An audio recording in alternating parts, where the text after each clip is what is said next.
अल्हम्दुलिल्लाहि रब्बिल आलमीन वस्सलातु वस्सलामु अला अशरफिल अंबियाइ वल मुरसलीन अम्मा बाद। अस्सलामु अलैकुम व रहमतुल्लाहि व बरकातुहू।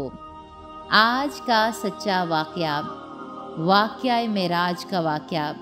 अल्लाह सुब्हानहू व तआला बनी इसराइल आयत नंबर 101 में फरमाते हैं, पाक है वो अल्लाह ताला जो अपने बंदे को रात ही रात में मस्जिद हराम से मस्जिद अक्सा तक ले गया, जिसके आस पास हमने बरकत दे रखी है, इसलिए कि हम इसे अपनी कुदरत के बाज़ नमूने दिखाएं।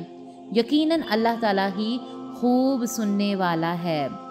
ये वाक़या मक्की दौर के आखिरी अयाम में हुआ, तकरीबन हिजरत से 1 साल कबल पेश आया। अल्लाह ताला के हुक्म से नबी सल्लल्लाहु अलैहि वसल्लम ने हज़रत जिब्राईल अलैहिस्सलाम के साथ जिस्मानी हालत में बैतुल्लाह से बैतुल मुक़द्दस तक बुराक पर सवार होकर सफ़र किया। आपने वहाँ तमाम अंबियाए इकराम अलैहिस्सलाम को अपनी अमामत में नमाज पढ़ाई, जिसकी वजह से आप सल्लल्लाहु अलैहि वसल्लम को अमामुल अंबिया कहा जाता है। हज़रत जिब्राईल अलैहिस्सलाम ने बुराक को मस्जिद के दरवाज़े के हल्का में बांध दिया था। सफ़र के दौरान नबी सल्लल्लाहु अलैहि वसल्लम को एक जगह खुशबू आई, तो आपने हज़रत जिब्राईल अलैहिस्सलाम से पूछा कि ये खुशबू किसकी है। तो हज़रत जिब्राईल ने फरमाया कि इस जगह फ़िरऔन की बांदी और उसकी बेटी की कब्रें हैं, जो हज़रत मूसा अलैहिस्सलाम पर ईमान ले आई थीं, जिस पर फ़िरऔन ने इनको गरम तेल से भरी देग में डालकर शहीद कर दिया था।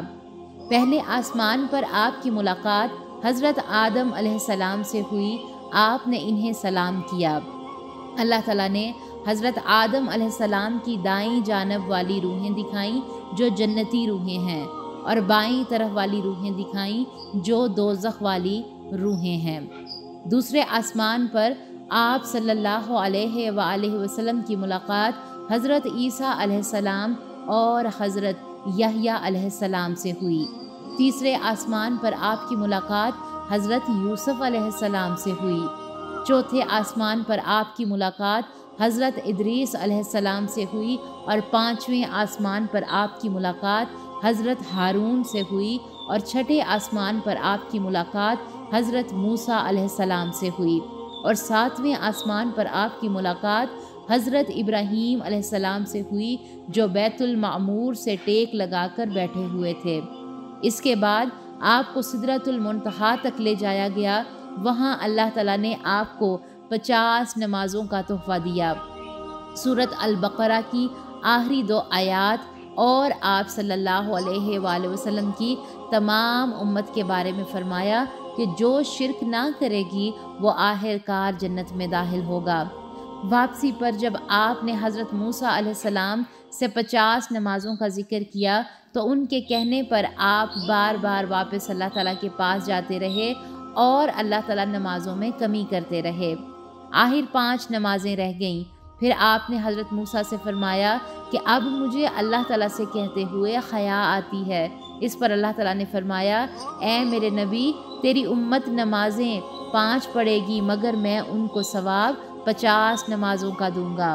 मेराज में इनको जन्नत और जहन्नुम भी दिखाई गई। आपने वहाँ जहन्नुम का दरोगा भी देखा। आपने वहाँ यतीमों का माल खाने वाले, सूद खौर, ज़िना करने वालों का अंजाम भी देखा, और आले फ़िरऔन का हशर भी देखा। अल्लाह ताला ने आपको ये तमाम मंज़र इस वजह से दिखाए ताकि आप वापस आकर अपनी उम्मत की रहनुमाई कर सकें। आपको वहाँ नहर कौसर भी दिखाई गई, जो अल्लाह ताला ने आपको तोहफ़ा में दी थी। वापस आते हुए आपने मक्का को आते हुए एक तजारती काफ़िला देखा, जिनका माल ऊँटों पर लदा हुआ था। उनमें एक ऊँट बदक गया और ज़मीन पर गिर गया, जिसकी वजह से उसकी एक टांग टूट गई, और ये काफ़िला तजारत का सामान लेकर मक्का आ रहा था। जब काफिरों ने आप सल्लल्लाहु अलैहि वसल्लम से सुना कि आप रातों रात बैतुल मुक़द्दस से होकर वापस आ गए हैं, تو انہوں نے آپ کا مذاق اڑایا اور آپ سے مختلف سوالات کیے۔ آپ نے ان کے تمام سوالاتوں کا جواب تسلی بخش دیا اور اس قافلے کے متعلق بھی بتا دیا اور یہ بھی بتایا کہ قافلہ کس وقت واپس آئے گا۔ یہ تمام نشانیاں بتانے کے باوجود کوئی مشرک ایمان نہ لایا۔ کافروں نے اس سفر کے متعلق حضرت ابوبکر صدیق کو بتایا اور آپ نے فوری تصدیق کی کہ اگر نبی صلی اللہ علیہ وآلہ وسلم نے بتایا ہے تو سچ بتایا ہے، جس کی وجہ سے آپ کو صدیق کہا جاتا ہے۔ حضرت ابراہیم علیہ السلام کے متعلق آپ نے فرمایا وہ شخص شکل و صورت میں میرے مشابہ ہیں۔ حضرت موسیٰ علیہ السلام لمبے قد اور سیدھے بالوں والے تھے۔ تو اس واقعہ سے ہم نے کیا سیکھا؟ اس پر باتیں کرنے کے لیے بہت سے واقعات موجود ہیں، بہت سے غور و فکر کے اس میں نقطے موجود ہیں۔ ہم نے اس سے کیا سیکھا کہ اللہ تعالیٰ ہی پاک ہے اور ہمارا ایمان ہے کہ وہ اپنے بندے کو راتوں ہی رات مسجد حرام سے مسجد اقصیٰ تک لے گئے، اور یہ اللہ تعالیٰ کی ایک بہت بڑی نشانی ہے۔ اللہ سبحانہ و تعالیٰ سے دعا ہے کہ اللہ سبحانہ و تعالیٰ ہمیں اس نشانی پر غور و فکر کرنے والا اور اس سے سبق لینے والا بنائے، اور وہ تمام تر واقعات جو کہ ہم معراج کے حوالے سے پڑھتے ہیں کہ جس میں نبی صلی اللہ علیہ وسلم کو وہ تمام تر لوگ دکھائے گئے، کہ وہ تمام ہمارے پیارے سسٹرز جنہوں نے ابھی تک ہمارے چینل کو سبسکرائب نہیں کیا ہے وہ ہمارے چینل کو سبسکرائب ضرور کر دیں۔ کمنٹ باکس میں جا کر ہمیں اپنی رائے کا اظہار ضرور کیا کریں۔